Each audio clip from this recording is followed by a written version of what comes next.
On ne te demande plus ton avis. On t'impose une vérité. Sauver la planète. En te taisant, en t'écrasant, en te culpabilisant d'exister. Tu veux réussir? Tu es suspect. Tu veux créer? Tu es dangereux.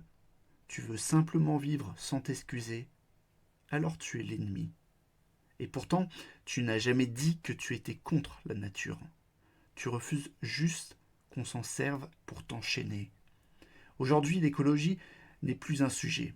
C'est un totem, un tribunal, un outil de contrôle doux mais total. Et dans cette vidéo, je vais te montrer comment ça fonctionne. Comment cette morale verte, qui se dit altruiste, t'affaiblit, t'appauvrit, pendant qu'on te remercie pour ton sacrifice. Mais surtout, je vais t'apprendre à voir clair, à penser comme Machiavel, à résister comme Nietzsche, à redevenir souverain dans un monde qui te veut soumis. Alors, si toi aussi tu refuses d'être réduit au silence par des mots bien emballés, abonne-toi à Sagesse Intemporelle, active la cloche et entre dans l'arène. Parce qu'ici, on pense à haute voix et on élève notre esprit pendant que les autres baissent la tête. Reste jusqu'à la fin, tu ne regarderas plus jamais le discours écologique comme avant.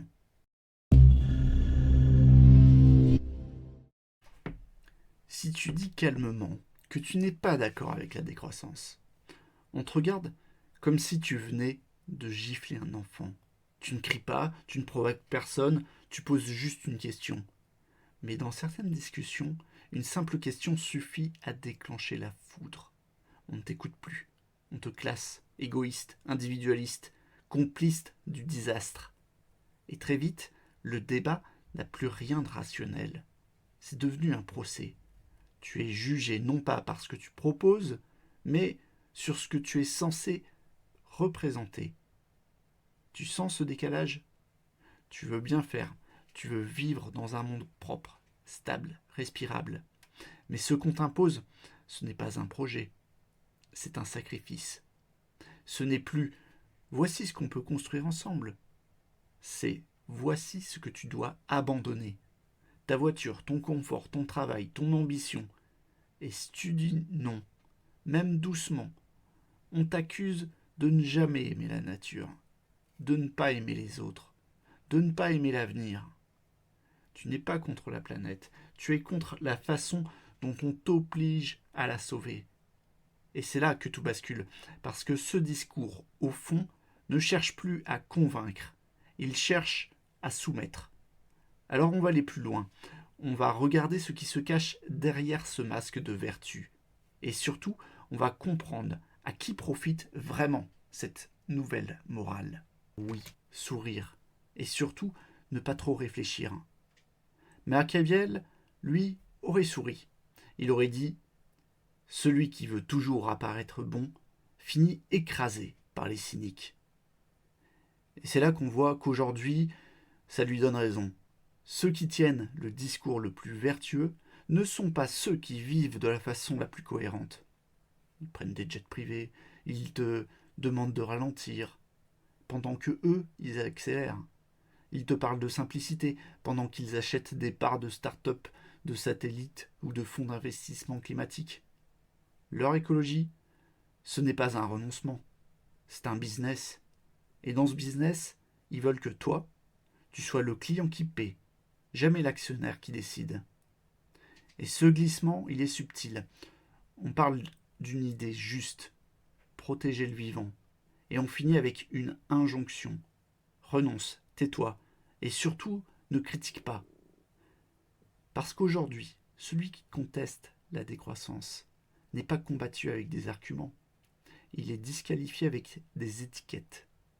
Tu es un pollueur, tu es un climato-sceptique, tu es un obstacle. Pas parce que tu dis faux, mais parce qu'il ne faut pas que tu le dises. Alors posons la vraie question. Si tout ça était juste, si équilibré, aurait-on besoin de faire taire ceux qui doutent? On va voir ensemble ce que Machiavel aurait vraiment pensé de cette stratégie et surtout comment toi, tu peux en sortir sans te faire broyer. Machiavel ne cherchait pas à plaire, il ne cherchait pas à paraître bon, il voulait comprendre comment fonctionne vraiment le pouvoir. Et ce qu'il a vu, il l'a dit sans détour. Gouverner, ce n'est pas faire le bien, c'est éviter le chaos. Ça ne veut pas dire qu'il faut être cruel, ça veut dire qu'il faut être lucide. Et aujourd'hui, cette lucidité, elle est plus utile que jamais. Parce qu'on te vend une morale. Mais cette morale ne s'applique pas à tout le monde. Elle s'applique à toi, à ceux qui bossent, à ceux qui veulent s'élever, à ceux qui veulent bâtir quelque chose. Ce n'est pas de l'écologie qu'on critique, c'est la façon dont on s'en sert. On ne t'invite pas à faire mieux, on t'impose de faire moins. Et pendant que tu réduis d'autres, accumule. Pendant qu'on t'appelle à la sobriété, eux investissent dans des solutions que toi, tu ne peux même pas t'offrir. Un bon stratège, disait Machiavel, ne suit pas la morale du jour. Il observe, il se demande qui parle, pourquoi maintenant et contre qui. C'est ça l'éveil. Ce moment où tu te rends compte que tu n'as pas à avoir honte, que tu n'es pas coupable de vouloir progresser, que ce discours, si beau en apparence, peut être une arme douce pour t'empêcher d'avancer. Et c'est là que tu apprends, que tu reprends du pouvoir, pas en criant, pas en attaquant, en comprenant les règles du jeu, en refusant de jouer le rôle qu'on t'a assigné. Mais comprendre ne suffit pas. Il faut agir. Et pour ça, tu dois apprendre à tracer ta propre route.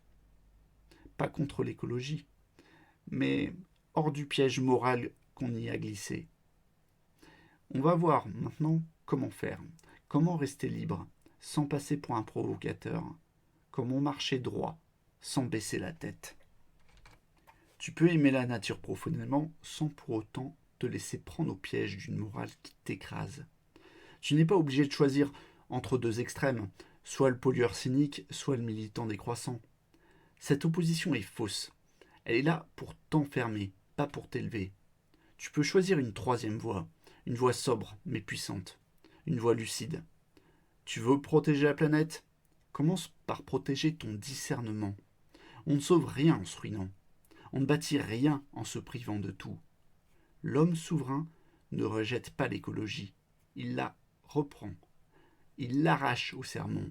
Il la reconnecte au réel. Il n'attend pas qu'on lui dise quoi faire. Il agit. Il s'informe. Il investit dans des solutions qui construisent au lieu de le culpabiliser. L'innovation, la technologie propre, l'autonomie énergétique. Pas des slogans, pas des sacrifices, des outils, des leviers, des choix. Et surtout, il garde l'esprit clair. À chaque discours qu'on lui sert, il se pose la question qui libère. À qui ça profite? Ce discours me demande de renoncer. Mais qui, pendant ce temps, avance à ma place? Si tu ne poses pas cette question, quelqu'un d'autre décidera pour toi.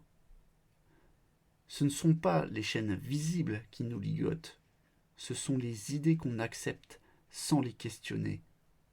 Alors oui, tu peux aimer le vivant, les forêts, les océans, les générations futures, mais tu peux le faire en gardant ta force, en restant debout. Ce monde a besoin d'esprits lucides, pas d'adeptes dociles. Et maintenant, il est temps de conclure, de revenir à l'essentiel, à cette idée simple mais puissante. Tu ne changeras pas le monde en t'effaçant, tu le changeras en t'élevant. Tu ne changeras pas le monde en t'effaçant, en vivant petit, en disant oui à tout ce qu'on t'impose. Tu le changeras en t'élevant, en redevenant fort, clair, libre. La décroissance imposée, c'est une façon douce de te faire baisser les bras. Mais tu n'es pas fait pour subir. Tu es fait pour agir, pour penser par toi-même, pour choisir. Machiavel te dirait, on ne sauve pas une société en la rendant fragile. On la sauve en la rendant forte. Et Nietzsche te chuchoterait: deviens ce que tu es. Pas un esclave masqué en héros, un homme debout. Si tu as aimé ce moment, si tu sens que ça résonne en toi, alors aime cette vidéo, abonne-toi à Sagesse Intemporelle. Et surtout, dis-moi ce que tu en penses en commentaire. Ta voix compte, elle nourrit le débat, elle rend cette communauté plus riche, plus vivante, plus vraie. C'est là qu'on va se quitter, on se retrouve dans une prochaine vidéo. Je te souhaite une agréable journée et à très vite.